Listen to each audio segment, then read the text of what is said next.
Cuando usted habla de geometría sagrada, entonces simplemente que Dios es geometría y nos crea a través de la geometría. Eso somos nosotros, solo geometría. ¿Ya? Además, entonces, en este lenguaje, como estábamos hablando, que tenemos el de los números, el de las letras y el de las formas básicas, podríamos decir, todos los tres son exactamente iguales desde la parte geométrica. Entonces, vamos a ubicarnos en cada uno de los tres para demostrar que son exactamente iguales. Esta parte que estoy hablando se llama semiótica o semiología, ¿cierto? Entonces, si yo voy, y estamos hablando de números. Bueno, entonces decíamos que aquí era 0, que si vamos al lenguaje del abecedario es una O, pero que si vamos al lenguaje de la tercera dimensión es un cilindro, ¿cierto? Un cilindro. Entonces, ahí ya está el 0, o la bolita, o la circunferencia, digamos la bolita, incluida en los tres. Pero entonces, si voy a los números y hago esto, ¿qué es en los números? Un 1, ¿cierto? Si voy aquí, puede ser una L, o puede ser una I. Y si vengo aquí, también es el cilindro. Porque es el cilindro mostrado desde acá y mostrado desde acá. Si yo ubico este símbolo en los números, ¿qué es? En números romanos es un 5. Aquí podríamos decir que es una B pequeña, pero aquí entonces decíamos que es una muesca. Pero lo puedo hacer desde la parte positiva o desde la parte negativa. Entonces resulta que este lenguaje, que es de la tercera dimensión, que es el que desconocemos, era lo que nos hacía falta para nosotros poder hacer cosas, para poder definir cosas.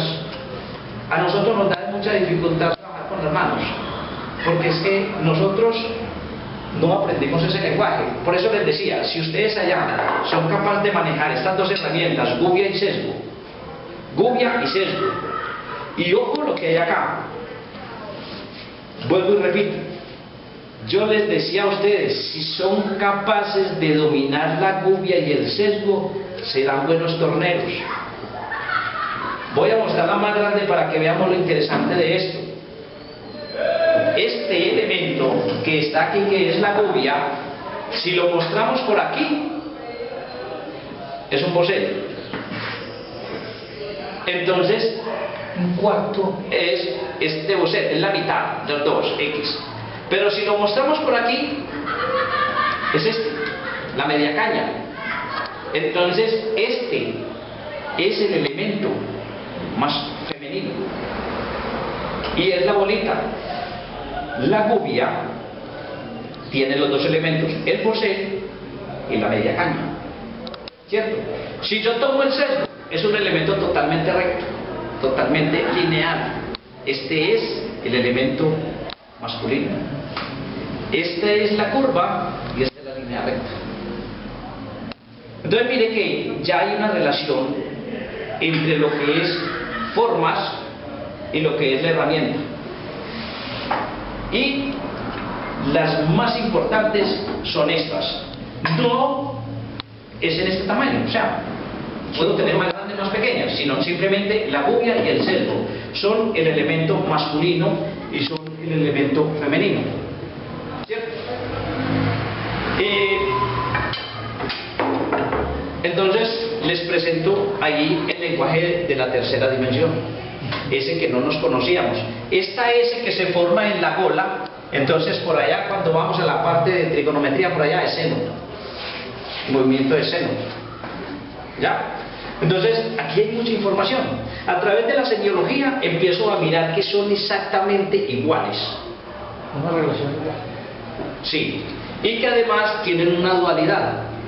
Mire que hay un elemento dual acá, otro elemento dual, otro elemento dual, otro elemento dual. Entonces las dualidades son negro, blanco, positivo, negativo. Ahí hay mucha información. ¿Lo sabían? No. No lo sabíamos. ¿Conocía eso? ¿Cierto? Ajá. Cuando yo aprendí la parte del torneado, simplemente aprendí esto como las formas básicas, la muesca, la punta de diamante, la gola, simplemente que como nos hemos metido a investigar un poquitico, alguna vez un periodista me hizo la pregunta: César, ¿será que la parte del torno no tiene raíces, fundamentos, cosas más allá? Y hemos empezado a pensar en todo este cuento y resulta que lo hemos relacionado ya con todas las otras áreas de la ciencia, ¿cierto? Porque entonces cuando estás aprendiendo la parte del torno, no solamente aprendes la parte del torneado como hobby, como una operación, tornear, sino que estás frente a una máquina que está hecha a través de la geometría, pero que dentro de esa máquina está aplicada la física, pero que dentro de esa máquina está aplicada la metalurgia, ¿cierto? Dentro de esa máquina está aplicada las matemáticas, dentro de esa máquina está aplicado el lenguaje, el español, porque tiene nombres, cada una tiene nombres, ¿cierto? Todas las áreas las tengo en esa máquina. Pero entonces, si me voy a la máquina ya tengo mucha información. Pero entonces, si me devuelvo a los materiales, entonces de los materiales puedo hablar desde la parte orgánica, desde la parte química, composición química de la madera, composición química de los metales con que trabajo la madera, composición química de las pegas con que adhiero la madera, ¿cierto? Entonces puedo hablar de las fibras, entonces puedo hablar del color, puedo hablar de los caminos, puedo hablar de todos esos elementos. Entonces mira que estoy involucrando en todas las áreas. Eso es transversalidad. La transversalidad está dada de acuerdo a la capacidad que yo tenga, para que a través de un área específica pueda demostrar todas las demás. Entonces, miren lo importante que es. No solamente ustedes vienen a aprender la parte de torno, sino que a través de esto pueden conocer muchas otras cosas. Igual que a nosotros cuando estábamos en la escuela, mire que nos ha faltado muchas cosas. Nos enseñaron la bolita y la rayita. Yo les decía que era lo único que el hombre necesitaba sobre el planeta Tierra para generar conocimiento. Ahí ya tenemos prueba de ello. Y ustedes empiezan hablar de esto y hacer cosas y cosas y cosas, y yo les decía que el torno era el padre de todas las máquinas, que el torno a través del desarrollo tecnológico generó el barco a vapor, el tren a vapor, después la aviación, después los satélites y todo lo demás, ¿cierto? Y entonces cuando el hombre genera los satélites y cuando genera aquellas naves que fueron a la luna, toda la parte de computadores, ¿cómo lo han manejado? Solamente a través de un lenguaje que se llama el lenguaje binario. Y el lenguaje binario solo es esto. ¿Qué es eso? Bolitas y rayitas. Nada más. Tan simple como eso. Tan simple como eso. Entonces resulta que un computador solo te traduce códigos a través del código binario, o sea, te traduce, organiza y los organiza y listo. Solamente son bolitas y rayitas. Pero entonces igual, mire que, recuerden que les hablaba ahorita de geometría sagrada. Cuando nosotros hablamos de geometría sagrada, nosotros somos una bolita, ¿cierto? Entonces resulta que a través del apareamiento, el hombre pone una parte, la mujer pone una parte. Entonces la mujer tiene un óvulo, es una bolita, pero el espermatozoide es otra bolita, ¿cierto? Entonces los dos se unen y empieza la mitosis y todos son bolitas. Si ustedes miran a través de la geometría sagrada, la flor de la vida, se van a dar cuenta de la geometría tan hermosa que hay ahí. Pero además de eso, entonces usted aporta una bolita que es el esperma, lleva un motor para poderlo impulsar, que es la cola, se junta con otra bolita que es el óvalo y finalmente se convierten en uno y empieza la mitosis, la meiosis. Entonces empieza aquí un proceso. ¿Cuánto se demora para nacer? Se demora una bolita y una rayita, 9 meses. ¿Cómo es el embarazo? Entonces usted ve a una mujer, es una bolita con una rayita, ¿cierto? ¿Y cómo nacemos? En bola. Solo somos bolitas y rayitas. Entonces resulta que más allá, desde eso que nos enseñaron pero que nunca entendimos, hay otra parte muy importante que quiero que quede acá, que ustedes de pronto la escuchen por lo menos, y si les gusta pues lo tomarán en cuenta más adelante. Mire a dónde nos llevó la bolita y la rayita. Y todavía hay mucho más, uno podría ir mucho más lejos. Entonces resulta que alguna vez, a través de todo este tema, de pronto alguien me preguntaba cómo era que yo daba una clase. Entonces, ¿cómo empieza usted dando una clase? Yo tengo un área específica que puedo transmitir a otros. Entonces, yo primero tengo que dar raíces. Yo primero tengo que hacer una historia, yo tengo que ubicar lo que tengo en historia. Mire que hicimos la evolución del entorno, de desarrollo tecnológico, y mire dónde vamos, ¿cierto? Entonces resulta que alguien me decía que cómo dar la clase. Entonces cuando yo le dije cómo empezaba con la historia, entonces, hombre, pero es que eso es ridículo, porque estamos en el siglo XXI, donde el hombre ya no logró llevar un aparato a Marte, y usted todavía está hablando de 5.000 años atrás, ¿cierto? Por eso es que no aprendemos, porque es que estamos siempre retrocediendo. La respuesta mía es que esos que fueron capaces de llevar esa nave a Marte fueron los que revivieron los principios de hace 5.000, 10.000 y más años. Entonces, para explicar esa parte, yo le hacía la pregunta: ¿usted sabe qué fue lo que llevó al hombre a Marte? Entonces él me decía que la tecnología. Entonces yo le decía: no, es el desarrollo tecnológico. A través del desarrollo tecnológico creo elementos capaces de tener una función específica para que salgan del planeta Tierra y lleguen allá. Pero además, lo que lleva al hombre a Marte es un frijol. Entonces, parece como ridículo uno decir que es un frijol el que lleva al hombre a Marte. Entonces, traigo aquí otro ejercicio que nos ponían a nosotros en la escuela. ¿Recuerdan ustedes que siempre nos pedían un frijol en una botella de algodón, en un frasquito? ¿Para qué era eso? Para verlo cómo reventaba, cómo germinaba. Para verlo cómo germinaba. ¿Qué más? Aprendíamos de eso. Desarrollar cómo crecía. Entonces resulta que fue otro ejercicio mal hecho, igual que este. ¿Cierto? Entonces primero, cuando yo tengo un frijol, ¿cierto? Él tiene aquí un ombliguito. Puedo hacer el mismo ejercicio y lo pongo en tierra, ¿cierto? Pero además humedezco la tierra. No sé si ustedes saben que una semilla puede ser guardada en un sistema criogénico durante 450 años. A los 450 años puede ser sacado de allí, llevarlo a la tierra, y a él no se le olvida cuál es la información genética que tiene. A él no se le olvida que él tiene que reproducirse. Entonces, primero, una semilla es una entidad de conciencia, es una entidad inteligente. Y para demostrar que el frijol es inteligente, entonces la primera lección de inteligencia del frijol es la siguiente: yo lo llevo a la tierra, le echo agua aquí en la tierra, humedad. A él no le importa cuál es la composición química de esa tierra, simplemente él germina. Ojo que le puse el ombliguito hacia arriba. Entonces él germina, sale un tallito, decimos ya puyó.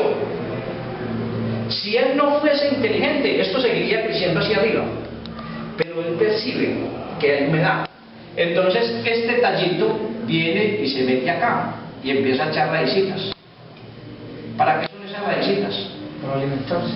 Entonces, aunque absorbe algunos nutrientes, no es para alimentarse.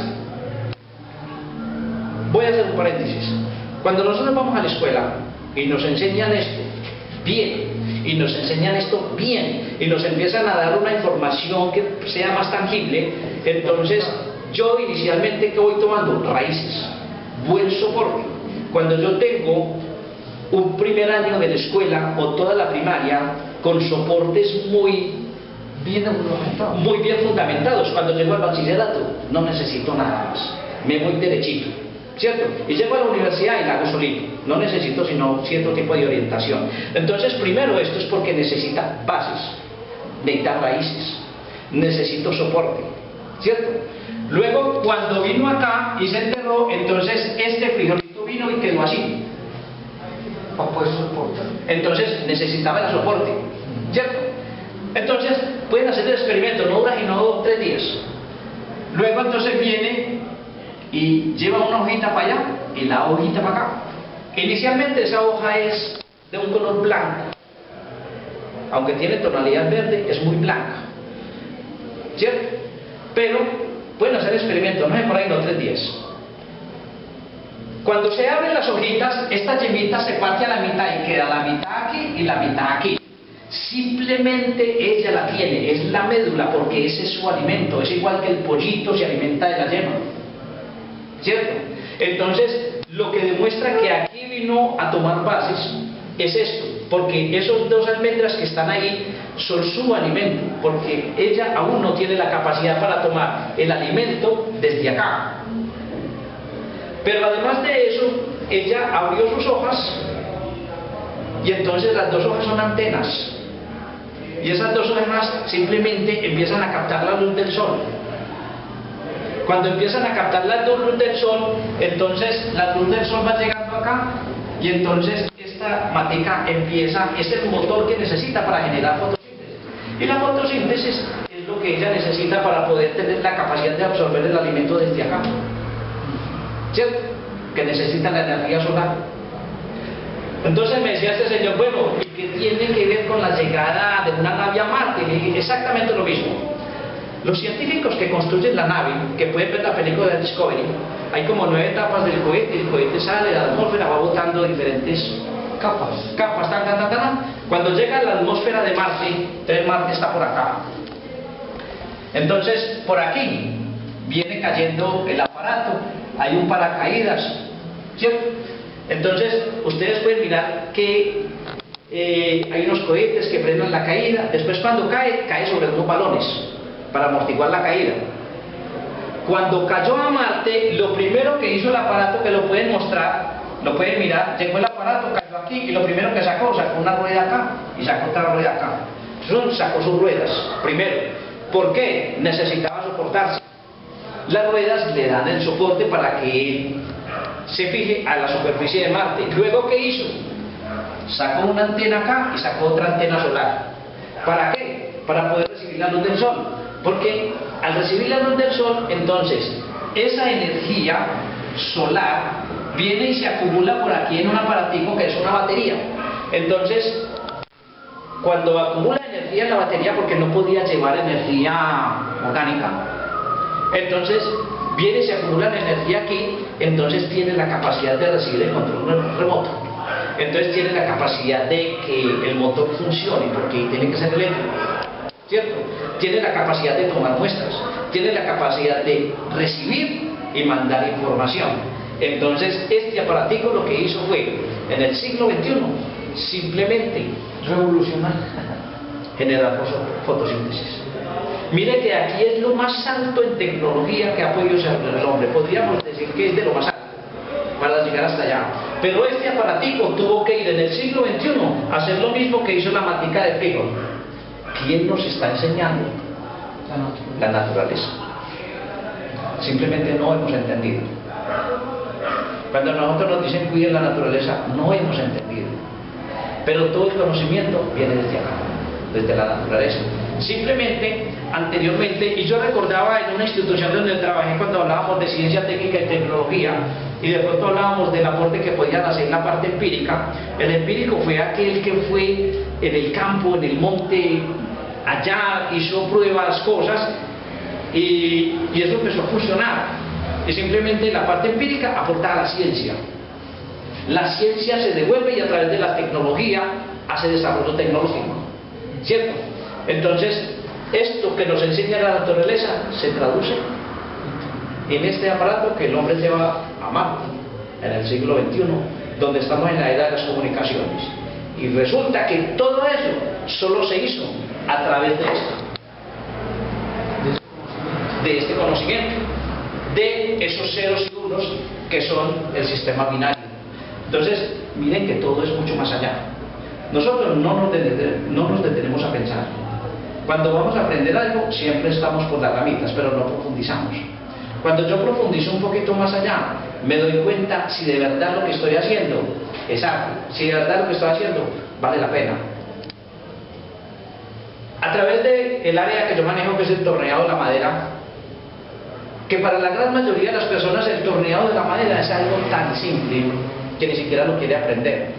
Algo que existe en todos los talleres de la madera, pero que está escondido.